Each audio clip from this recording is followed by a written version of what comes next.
This is me when I was 5 years old. And back then, I was living in Chioggia, which is a small island in the Venetian lagoon. Imagine a little Venice, but with car.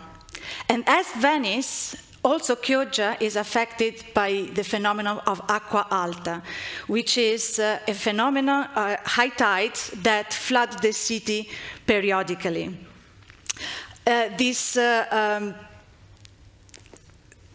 So when I was a child, and during my childhood, one memory that I had specifically during this period was the sound of the siren that was announcing the acqua alta coming, the high tide, and threatening the city.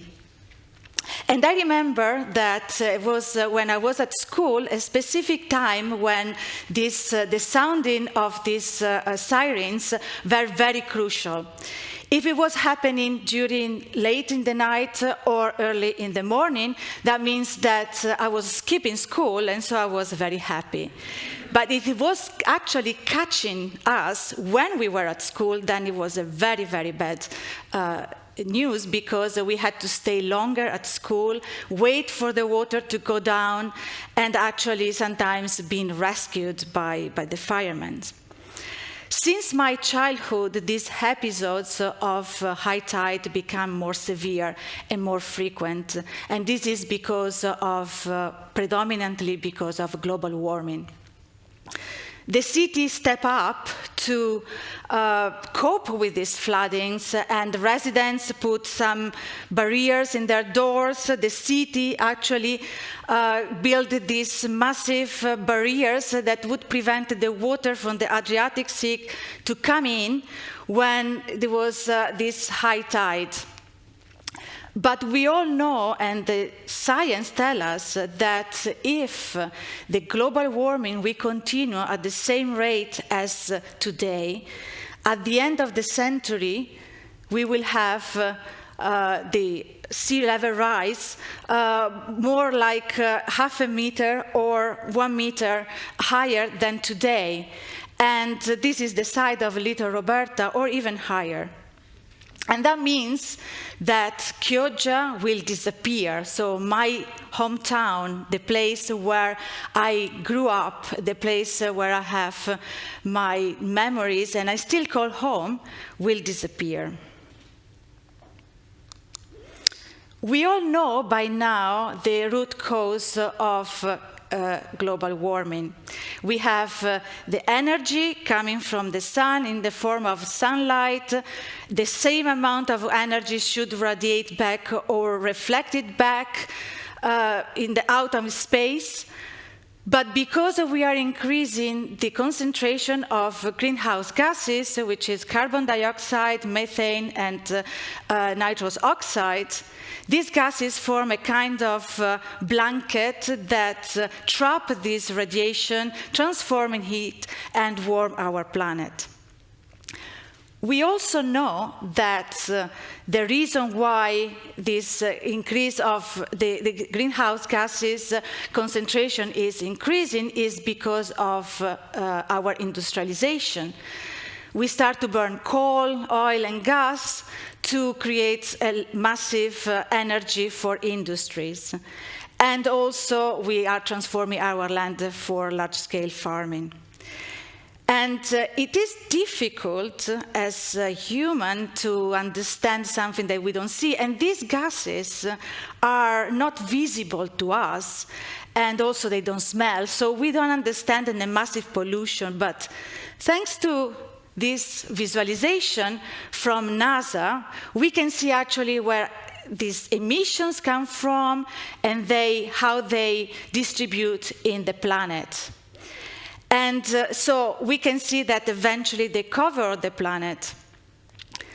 But another important thing is that these gases also accumulate in our atmosphere. Methanes and nitrous oxide, they stay 1 or 2 decades in the atmosphere, but carbon dioxide actually can stay much, much longer, several hundreds years. So from the behavior of these greenhouse gases, we can say 2 important things. First, it doesn't matter where these emissions come from, they eventually will cover the whole globe and they will affect everyone and everywhere. And second, this is not a problem that will go away and will be solved soon. Actually, these gases, because they accumulate, the emissions of today, the pollution of today, will be felt in future generations, and the impact will be felt in the future. So, more gas we emit in the atmosphere, higher is the concentration, and more temperature we will see in our planet. And to put this in context, last year, 2023, was the warmest year on record, and the last decade was the warmest decade ever recorded. Last year, we reached an increase of 1.45 degrees Celsius above pre-industrial level. And we feel it. Our winter are becoming warmer, and our summer are becoming hotter. But here is another fact, that this temperature is absorbed by 90% by the oceans. And the oceans become warmer and warmer every year, and they expand. And this is a contribution to the sea level rise. Sea level rise that we have measurements from satellites for the last 30 years, and we can see that in this period, the sea level has risen like 10 centimeters. But the most important thing to notice is that 50% of this increase actually happened in the last decade. And this is worrying, because this acceleration means that Chioggia, my island, will be under the water, and so other many islands in the world. People living in these islands, we will eventually have to go away and become climate refugees. Another contribution to the sea level rise is the melting of glaciers. And here, I don't need to show you any statistics or any graphs. This we can see it with our own eyes here in Switzerland. The Swiss glaciers lost 10% of their volume in the last 2 years. So every fraction of degrees matters. But there is hope. Just as we create this negative impact in our world, it's also in our power to stop it and revert it. And the seeds of change can be found in our ability to get rid of the dirty energy and to transform our energy sector in a clean resources. Especially renewable energy is the solution, is at the heart of this climate challenge, and this is now a solution that we can scale up. Renewable energy comes from sources that are replenish themselves in nature, like the sun, the wind, the waves, the tides, the rain, and also the heat from the ground. They are almost everywhere in one form or the other. Renewable energy also makes economic sense because they are the cheapest sources of energy almost everywhere in the world, and their prices are dropping, and they are becoming very competitive with the fossil fuel use. They also we spend every year $7 trillion in fossil fuel subsidies, while we need only $4.5 trillion to transform our energy from dirty to clean. Renewable energy also is good for our health because it lowers the air pollution, which is actually the cause of the death of 9 million people every year. Renewable energy also creates equal opportunities. They create jobs, leveraging more on the gender balance and create opportunity for women. Energy transition will create 30 million new jobs by 2030.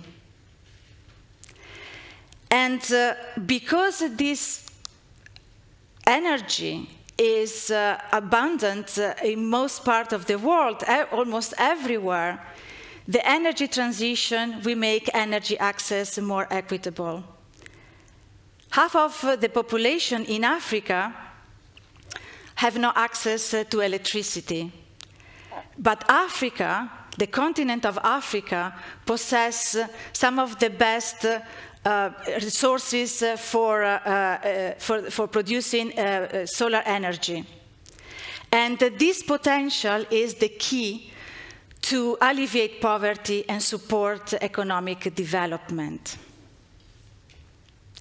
And the world is actually responding to this call. And last year, we actually had the renewable energy was covering the 86% of the total new energy installation. And we are accelerating. And the world is actually set to put as much renewable energy in the next 5 years as we did in the last 20 years. But for this transformation in energy, in the energy transition, we all need our hands on deck, and the climate action starts with us in our households.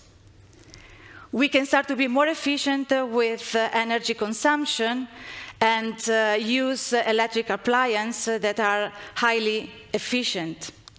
We can install solar panels in our house and generate our own electricity, or choose electrical and energy suppliers that actually offer renewable energy.